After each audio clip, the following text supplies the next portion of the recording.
요즘 챗 GPT가 핫하죠. 개발자분들이라면 많이들 챗 GPT를 들어보셨을 거예요. 어떤 언어로 어떤 코드를 짜줘. 이렇게 말 한마디면 코드까지 쭉 짜주는 AI입니다. 저도 써봤는데 정말 놀라울 정도로 빠르더라고요. 무엇보다 챗 GPT가 생성해주는 코드의 질이 생각보다 높아서 깜짝 놀랐습니다. 이게 한편으로는 구글링에 쏟을 시간을 크게 단축시킬 수 있어서 너무 좋은데 한편으로는 걱정도 되더라고요. 이 녀석이 내 직장까지 뺏어가면 어떡하지? 하는? 제 친구 중에 개발자 몇 명이 있는데 걔네가 술자리에서 야, 이미 나보다 코드 잘 짜는 것 같던데? 제발 망해라. 챗 GPT 제발 망해라. 이러더라고요. 하루는 걔네들 대표가 걔네한테 물어봤대요. 챗 GPT 진짜 코드 잘 짜냐고. 근데 또 이거를 와, 아주 그냥 죽여주던데요? 저보다 훨씬 잘 짜요. 이렇게 솔직하게 말해버리면 혹시라도 자기 입지 불안해질까봐 아, 그거 별로입니다. 무슨 말귀도 못 알아듣고 코드도 영. 이런 식으로 둘러댔다고 하더라고요. 물론 지금 단계에서 챗 GPT가 코드 잘 짜니까 개발자 줄여야지 하는 바보 같은 경영자는 없겠지만 그럼에도 불구하고 개인적으로 생각했을 때는 챗 GPT 그리고 그를 비롯한 많은 AI 기술이 장기적으로 봤을 때는 개발자들을 대체할 거라고 생각합니다. 저는 이 생각을 항상 해왔어요. 미래에는 취미로 개발하는 사람들이 많아질 수는 있어도 개발만으로 먹고 사는 개발자들은 많이 줄어들 것 같다 라고 생각해요.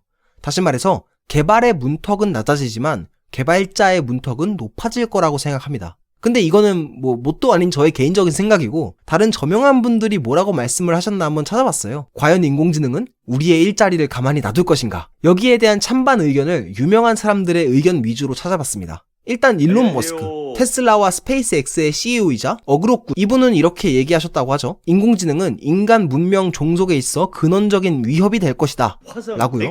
또 전 구글 차이나 사장, 카네기 멜론 대학 교수인 리 카이푸라는 분은 인공지능은 15년 이내로 세계의 직업 40%를 대체할 가능성을 지녔다 라고 말씀하셨다고 해요. 그리고 인공지능을 공부해본 개발자분들이라면 한 번쯤 들어보셨을 스탠포드 대학의 교수이자 코스라의 회장 겸 공동설립자셨던 앤드류 응.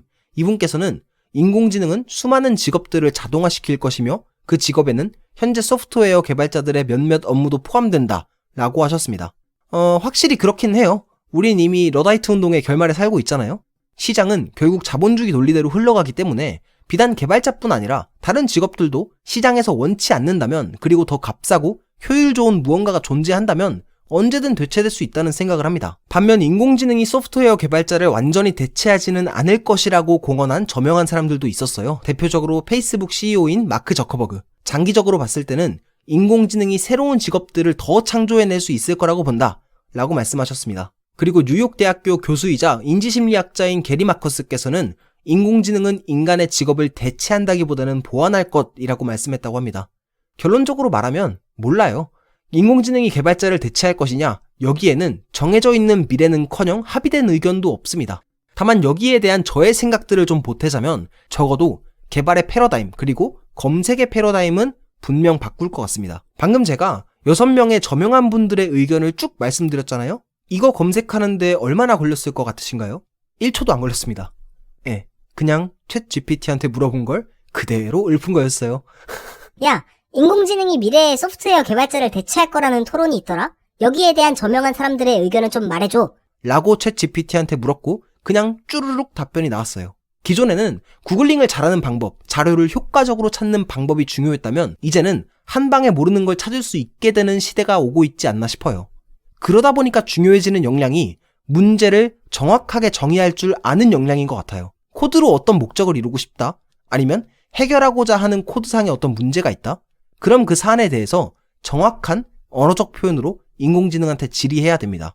검색의 패러다임이 바뀌었으니까요. 내가 어떤 목적을 이루고 싶은지, 어떤 문제를 해결하고 싶은지 정확히 정의할 수 없다면 챗 GPT가 아무리 뛰어나도 제대로 활용할 수가 없을 테니까요. 개발자 자체가 아예 사라져버리진 않을 것 같아요. 때로는 책임 소재를 명확히 따져야 할 코드도 있고 챗 GPT에게만 모든 개발을 맡겨버리면 잘못된 코드가 발생했을 때 어떻게 대처해야 될지, 누구의 책임이라고 해야 될지 애매해지잖아요. 근데 그럼에도 불구하고 앞서 말씀드렸듯이 개발자 수 자체는 줄어들 거라고 봅니다. 지금 챗 GPT 성능이 이 정도인데 코드 생산성으로만 따진다면 10년 뒤, 20년 뒤에는 당연하게도 인공지능이 우월할 거라고 보거든요. 그럼 끝까지 살아남을 수 있는 개발자는 어떤 점이 문제인지, 어떤 점을 개선해야 되고 우리는 어떤 코드가 필요한지 인공지능이 코드를 짜서 우리한테 줬다면 이 코드를 받아들일 것인지 거부할 것인지 정확하게 진단하고 그거를 말로 표현할 수 있는 사람이라고 봅니다. 이렇게 문제의 원인을 정확히 진단하고 코드를 잘 리뷰할 수 있는 사람이 살아남을 가능성이 높지 않을까 싶어요. 오픈소스로 따지자면 메인테이너급 개발자? 수도 없이 쏟아지는 다른 사람들의 코드를 빈틈없이 분석하고 어떤 코드를 반영할지, 어떤 코드는 거절할지 리뷰하고 판단하는 사람들 말이죠. 이렇게 대본을 쓰고 나니까 갑자기 떠오른 개발자가 한 분 계세요. 리누스 토르발즈. 리눅스 커널과 깃을 만든 사람이죠. 이 사람이 과거 발표에서 뭐라고 했냐면 이렇게 얘기했어요. 자기는 지금 코딩 안 한다고. 나는 다른 사람들의 코드를 리뷰해주고 머지해준다고. I don't do a lot of programming myself anymore. I'm a technical lead person. I merge other people's code. 실제로도 제가 개인적으로 봤었던 개발자 커리어 끝판왕까지 찍은 사람들 중에서는 직접 코딩을 하기보다는 이렇게 남의 코드를 리뷰해주는 쪽으로 아니면 사업으로 가신 분들이 많았던 것 같기는 해요. 이렇게 문제를 정의하고 정확히 표현할 수 있는 개발자, 자신의 코드뿐 아니라 다른 사람의 코드 또한 리뷰가 가능한 개발자, 이런 사람들은 대체되기가 쉽지가 않을 것 같습니다. 여담이지만 제가 수강생분들한테 질문을 받을 때 가끔 자기가 뭘 모르는지조차 모르고 이거 안 돼요. 코드 안 돌아요. 에러 나요. 이거 고쳐줘요. 이런 식으로 질문 똑바로 안 하면 뭐가 문제인지 뻔히 보이는데도 그냥 답변을 아예 안 해줬었거든요. 문제를 스스로 진단해서 표현하는 것도 저는 공부라고 생각해서 그랬어요. 이 방향성이 앞으로도 틀리지 않을 것이라고 저는 확신할 수 있습니다. 그리고 여기서부터는 저도 확신하기 어려운 조금 조심스러운 예측인데요. 아무리 인공지능의 코드가 뛰어나다라고 할지라도 AI도 예측하기 어려울 만큼 외부 변인들이 많이 포함되어 있는 개발 분야는 장기적으로 살아남을 가능성이 높다고 봅니다. 제 생각에 그러한 분야에는 하드웨어 설계와 맞닿은 분야, 비즈니스적인 분야, 학술적인 분야가 있는 것 같아요. 더 있을 것 같긴 한데 제가 생각할 수 있는 정도는 요 정도예요. 다시 말해서 예측하기 어려운 외부 변인들을 포괄하는 개발을 하는 사람들은 대체되기 어렵고 개인적으로 생각컨대 그러한 개발에는 하드웨어 설계와 맞닿아 있는 개발, 사업의 방향성과 맞닿아 있는 개발, 논문을 읽고 쓸 줄 알아야 가능한 개발 정도가 있을 것 같아요. 하드웨어 설계와 맞닿아 있는 개발의 경우에는 언제든 새로운 칩, 새로운 하드웨어가 등장할 수 있고 새로운 설계가 생길 수가 있잖아요. AI도 새로운 칩이나 하드웨어가 등장하기 전까지는 어떤 설계가 새롭게 등장할지 당연히 알 수가 없으니까 로우 레벨 개발자, 하드웨어 설계와 맞닿아 있는 개발자는 대체되기 쉽지 않을 것 같습니다.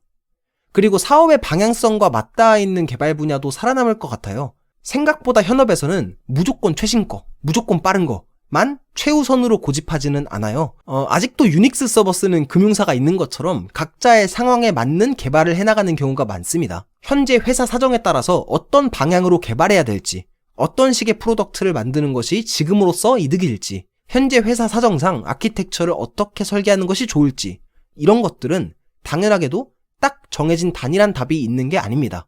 회사마다 주머니 사정이 다르고 경영진의 성격도 다르고 직원 수도 다르고 경제 상황도 달라질 수 있는데 외부 변인이 너무 많잖아요. 그래서 이런 결정을 할 수 있는 개발자들도 대체되기 쉽지 않을 것 같습니다. 마지막으로 논문을 읽고 쓸 줄 아는 개발자, 학술적인 분야와 맞닿아 있는 개발을 하는 개발자도 대체되기 어렵다고 봅니다. 이건 당연하죠. 학술적인 개발은 깊은 전문성을 바탕으로 새로운 지식을 창조해 나가는 개발이라고 저는 생각을 하거든요. 최신 기술, 깊은 전문성을 요하는 분야의 개발자는 인공지능에게 대체되기 어려울 것 같습니다. 그리고 지금 상태의 챗 GPT 수준이 계속 유지가 된다면 보안 분야도 살아남을 것 같기는 해요.